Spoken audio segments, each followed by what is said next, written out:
Evlilik teklifinde eksik kalan bir şey var.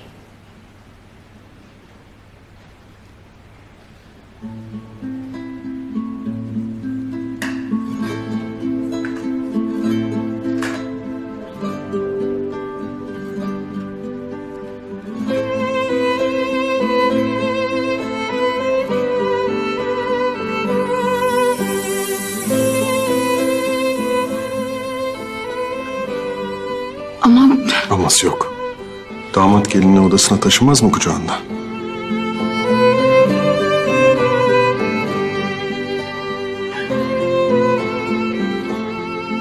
Sarıl. Sarıl ki yeniden düşmeyelim.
Ayaklarını yerden kesebildin mi?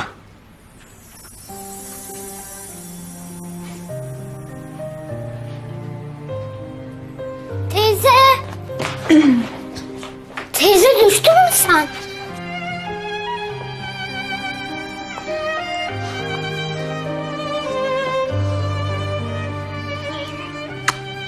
bir tanem, sen uyumuyor muydun? Uyudum ama sizin sesinizi duydum da uyandım.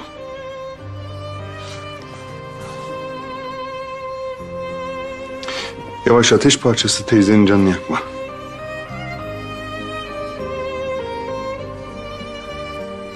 Acıyor mu? Acıyordu.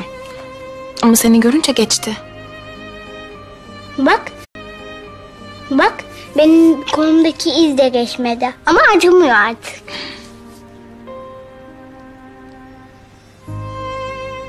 Sen merak etme ateş parçası. Teyzenin bir an önce iyileşmesi için ben elimden geleni yapacağım. Ama şimdi dinlenmesi gerek. Olur mu? Olur ama yine geleceğim. Gel tabii. Gelmezsen çok özlerim seni.